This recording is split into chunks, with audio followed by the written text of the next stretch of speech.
How is this possible? First off, welcome to JC Unplugged. And how is this possible that we're just over 2 months away from Olympia Weekend coming back to Las Vegas? We've got the CEO, the president of Mr. Olympia, Dan Solomon, back on the show. Also, by the way, one of my favorite authors, the author of Wind Fuel. Dude, it is great to have you back here, buddy. How's it going? JC, it's so fun to be back. And you're right, the year does go by quick. It seems like we were just in your studio talking about the 2025 Olympia, and here we are just about 9 weeks out from the biggest weekend of the year in the global fitness movement. And the reason why it goes so fast, to be honest with you, is people who are in this lifestyle, we all stay so busy, so it just sneaks up on us.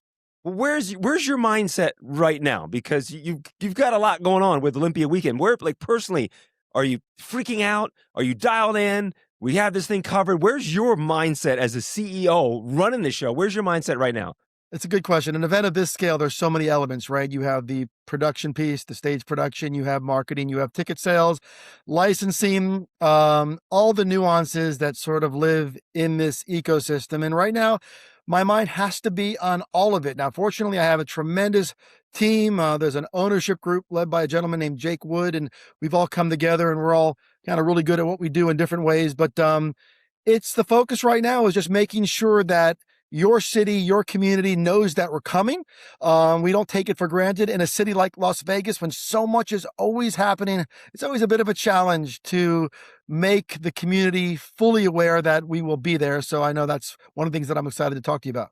Well, if people don't know Olympia and Olympia Weekend and Mr. Olympia, it's the Super Bowl of bodybuilding. This is the world's biggest stage, the world's biggest event. The elite of the elite, male, female, come to Las Vegas to compete for this exclusive title. 62nd annual? 62nd edition of Joe Weider's Olympia Weekend. It was born in 1965. It's earned the moniker the Super Bowl of bodybuilding, but the Olympia actually arrived just before the first Super Bowl arrived. So we've been around longer than that. But yeah, when we started, Olympia was synonymous with muscular dudes, right? It was the preeminent bodybuilding world championship, which of course it still is, but it's turned into so much more. If you come out to Olympia Weekend, which I know you're going to get to, arm wrestling, combat sports, boxing, powerlifting, strongman, Zumba, the UFC comes, they participate in what we do in their own way. There's even sumo wrestling, there's cheerleading championships. There's so much that goes into the Olympia Expo at the Las Vegas Convention Center. And sometimes people are surprised because when they think of the Olympia, they think of things like Arnold Schwarzenegger. Of course, he won 7 titles at the Mr. Olympia, but it runs so much beyond that now. Here's a little, I love when you drop this little nugget. So 60-second happening of Mr. Olympia coming up here in September. How many guys have won Mr. Olympia? So the Mr. Olympia title has been won by 19 men, and you'll see a shoulder, you'll see a trophy over my left shoulder. That is called the Sandow Trophy. That is the trophy that is presented each year to the #1 bodybuilder on the planet, otherwise known as Mr. Olympia. And men named Arnold Schwarzenegger, Franco Columbo, Frank Zane, Larry Scott. Of course, you guys out there in Las Vegas will know a guy named Jay Cutler who won the title 4 times. He's one of Vegas's favorites. Ronnie Coleman, our reigning champion, is a guy named Derek Lunsford who's doing a great job representing the title. But it goes beyond that. It goes around the world. Hadi Choopan from Iran has won the title. A gentleman named Mamdou Alzbayev by way of Egypt, he has won the title. So it really touches Dorian Yates from the UK, one of our iconic champions, Phil Heath, a 7-time winner, also very popular. So it really touches all continents, and it's a total celebration of this global movement. Well, I think it just says something about that whole lifestyle, and that there's such a small amount of people that have won this. It's not like there's 57 champions. I mean, it is a very, very competitive event. Where is the mindset of the competitors right now? Are they still bulking up? What's their training mindset when you're 2 months away from taking the stage?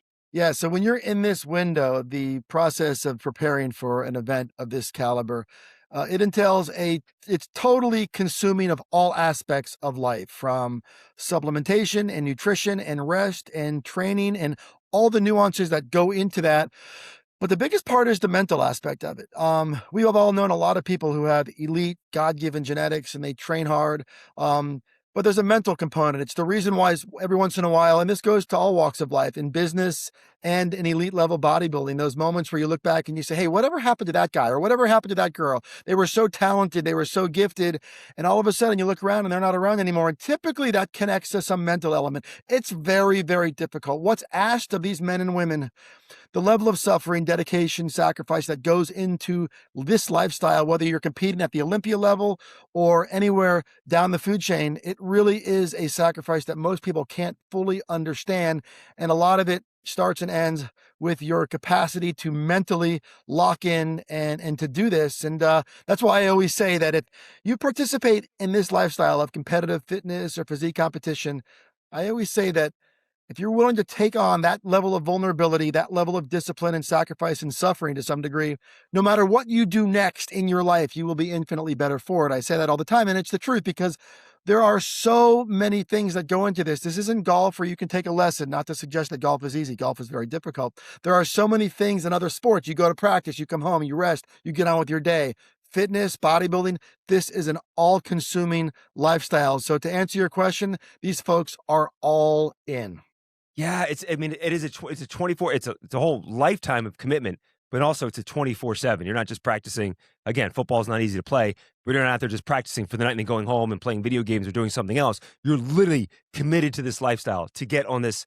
I mean, is there a stage higher than elite? Because these are the elite of the elitists when it comes to bodybuilders, next level stuff.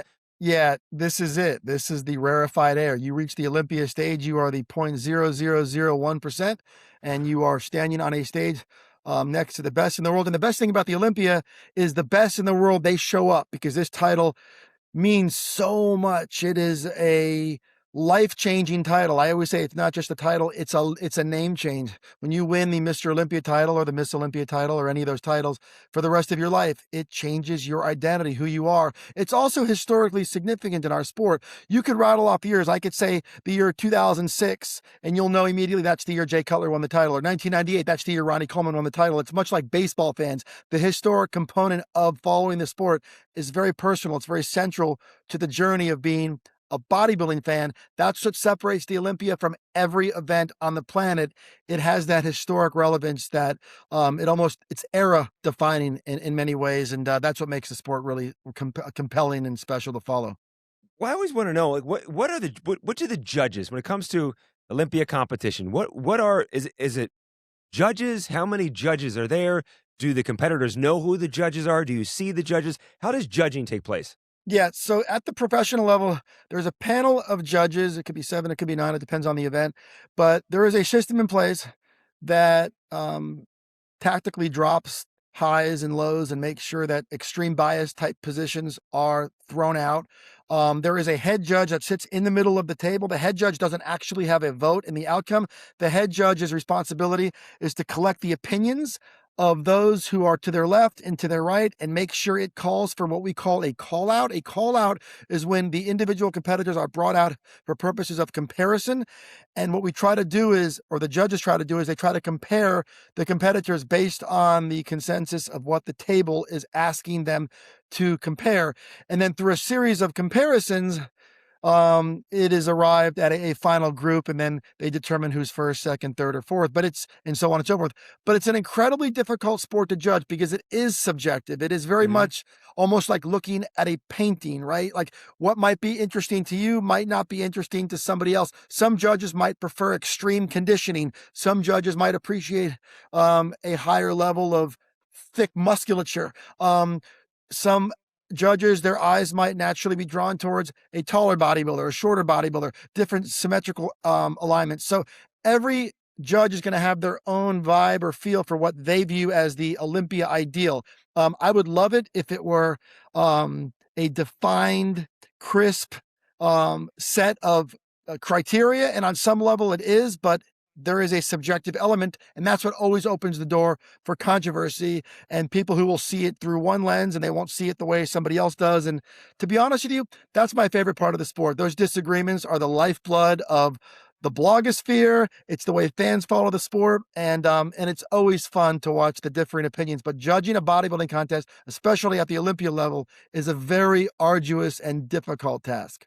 But I love that though, how it is in essence, it is somewhat subjective because I'm right there with you with the arguments because someone's going to be crowned Mr. Olympia and there's going to be, more than a handful of people are going to say, how is that possible?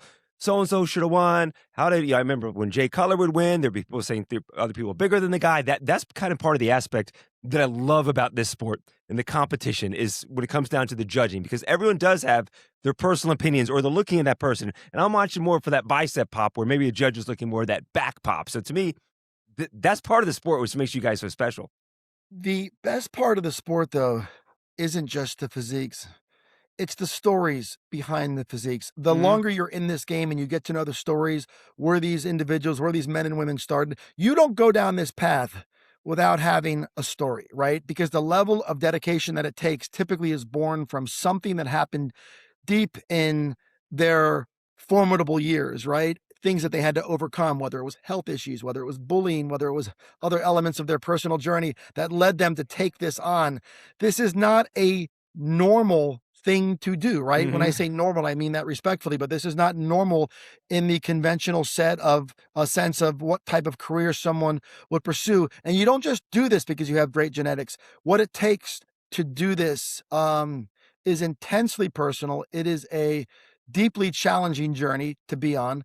And it's what makes it fun. And Joe Weider was the iconic pioneering founder of this whole movement. He created the Mr. Olympia and so many parts of this industry, this movement started with Joe. But Joe used to always say, yeah, the physiques are fun. It's fun to look at the sweeping quads and the abs and the boulders for biceps and all that stuff. But at the end of the day, it's the stories, it's what lives inside these men and women that really make it worth following. Well, you do a great job too. Everyone does have a story, but I feel like the athletes are like they just say like touchable or attainable. When we go into Olympia weekend and the fitness expo, I feel like the athletes are here in town. Some of them make appearances at the expo, signing autographs. Like they're interacting with their fans, which I think is very special with what you guys do. It's important. I think social media has contributed a lot into building meaningful connections between the competitors and especially in the fitness industry, because the fitness industry, unlike other sports, our competitors are accessible. They're constantly making appearances. And my favorite part of what they do, JC, is to be honest with you, it's what they do on stage is great, watching them win titles and make a living, but watching them show up at hospital beds Mm. and meet with their fans, and these folks are real life superheroes. They really are. And watching them participate in organizations like Make a Wish and lift people up, and that kind of stuff is really special to see. And it's such an important part because there's something unique about the world-class bodybuilder, wellness, physique, fitness, bikini athlete, and we span all of those divisions. There's 12 divisions that comprise the overall Olympia experience. But watching these champions and the way they can impact people, the way they can lift people up, that's probably my favorite part of what we all do here is to be surrounded by that energy. The other thing that I will tell you is a lot of people will say, "Oh, well, I would never want to look like Mr. Olympia," right? Well, the reality is, well, first of all, you're not going to, so don't worry about that. But the other thing is, I always say, don't worry about whether or not you can look like Mr. Olympia, but if you allow yourself, you can learn a lot from Mhm. Mr. Olympia. You can be inspired by Mr. Olympia. You can be motivated by Mr. or Miss Olympia. And those are the kind of things that I think sometimes get lost in people who are quick to dismiss the overall value. There's a reason why millions and millions of people follow this thing throughout the world. It's because what these folks are able to do. They always say, whatever you're selling, right? It's not about what you're selling, it's how you make people feel. Well, a Mhm. world-class bodybuilder has that superpower to make people feel lifted up and inspired in ways that can really have an impact on lives. Just meeting some of these performers, the guys and the girls, I get inspired by them to work out harder. I learn different workout routines from following them. Yeah. I'll never forget. It was 2007 is the first time that I ever went to the Fitness Expo. It was at the Las Vegas Convention Center. That's where it is again this year. The South Hall. I remember just walking in and going, holy smokes! Like I can't even put into words how magical it is. It's a magical experience when you walk in there and there's just rows and rows of fitness companies, supplements, all kinds of competitions going on. Let's talk about the expo because that is, I mean, that's got to be the biggest fitness expo in the world. Well, it's not. There are bigger fitness expos in the world. There's some Okay. great ones actually. But what the Olympia Expo experience represents, it's a level of prestige and it's a level of status, but it's also a coming together of the global fitness industry in a really meaningful way. But you are spot on. It is sensory overload. It is a very visceral experience. You're surrounded by like-minded people. It's a world where you see expressions of the supplement industry, the nutrition industry, the equipment category, the apparel category, wellness, longevity, regenerative medicine. All of those topics have become really popular nowadays, right? There's people Hmm. in parts of leadership, even what Bobby Kennedy's doing with Make America Healthy Again. I don't care where you stand politically.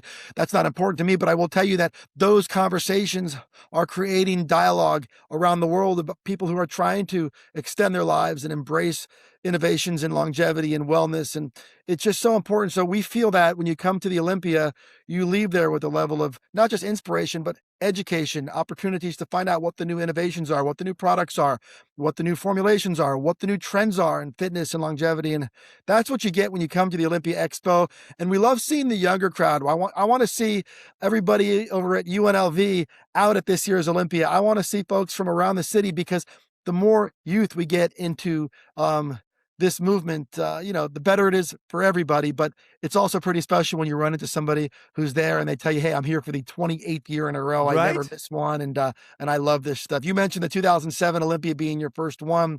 That was the year that Jay Cutler won it for the second time. It was a very, they say, controversial outcome. It was between him and a guy named Victor Martinez. I say this because the cool part about the Olympia experience is it blends together the commerce element that lives inside the Las Vegas Convention Center and also the world-class stage production and that super prestigious title, much like the World Cup that's being waged right now and the whole Hmm. world is watching. Well, that same dynamic transpires, on a different scale, of course, but at the Olympia for what's at stake. And there's just so much there, and I love seeing you there every year. Also the samples. I mean, bags and bags of samples would leave that place. That's one of the highlights. Is like literally, I have like supplements and stuff to try for the next month of samples, which is great to get the freebies. But I'm also too. I'm learning stuff. I'm like, okay, I like this. I like this protein. Oh, this creatine works better for me. So you do. If you're into the supplement game and taking supplements while working out, it's. I mean, it's very educational weekend as well. Can you kind of walk us through the weekend? I was at the Palms earlier this morning doing some stuff with N. And they're super. I told them I was talking to you and Lindsay and the whole crew over there. So excited that you guys are doing some stuff there at the Palms. Palms is what, the hotel for Olympia Walk. Yeah. What's happening all over So Las Vegas? a lot of new stuff this year. So yes, if you are coming into town, the Palms is the host hotel. That is kind of the central artery of where everybody will be staying. We'll be having our press conference there on Thursday afternoon at noon. That evening, we'll have an event called the Superstar Kickoff Party, which we used to call the Meet the Olympians, but it's an opportunity to come in there and get to take photos and meet your favorite fitness and bodybuilding superstars and champions. They'll all be there. But this year's going to have a little bit more of a flavor, a little bit more of a party vibe to it. So that's going to be a fun way to kick off the weekend. The best part about those two events is they're free to get into, which is amazing. You come That's out there. awesome. We don't charge admission. We really like to do what we can to make this whole thing as accessible as possible. And then once you get into Friday, you begin the Friday and Saturday expo that you mentioned. That's at the Las Vegas Convention Center. It opens on Friday morning at, I think, 9 a.m. and it Okay. goes for the entirety of the day. And then on Friday evening, you have the Friday night finals, which takes place at the Orleans Arena, which is, as you know, just up the street from the Palms. And we did Hmm. that because we wanted to do some different things production wise. We also wanted to be able to expand our seating footprint a little bit and have more people in the building.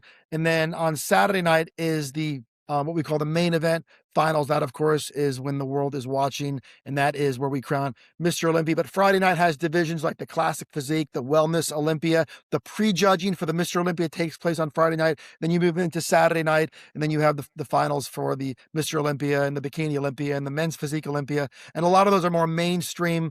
Some people would argue more marketable divisions, but all told, it's really a 5-day experience that starts on Thursday, goes into Sunday, where we have a VI, where we have a a seminar where all of our champions come in and they answer questions for the fans and they get to have that experience. But then early in the week, there's actually an amateur Olympia that takes place on Tuesday and Wednesday of the week. So it is a big week. We've been preparing for it for a long time. And this year, some of the changes are the move to the Orleans Arena, the move to a new host hotel at the Palms. Book your rooms. There are still some rooms available. Do that if you guys are watching and you're thinking about coming out. But the big one that I will tell you is get your seats for the arena stage production. That's the Friday night and Saturday night show. That's so important because the best seats, they don't last long. The inventory's a little bigger this year, so that's going to make life a little bit easier. That's great. But go to MrOlympia.com and get those arena seats because the show is going to be crazy.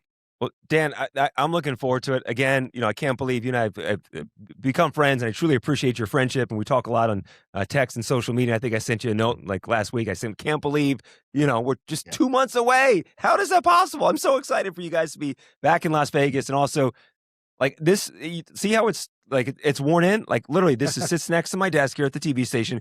And I love your book because I'll just, before I go take the set, I literally pop it open and just read it and just get a little nugget. This book is full of nuggets and wind fuel. It's an awesome read. So thank you for this. I appreciate that. I'll tell you what, the friendship means a lot to me, but your feedback when you read the book the first time and you chimed in and you shared with me what you took from it, that did mean a lot. We're just about to come out with the hardcover version of it, but it's been so successful in so many ways.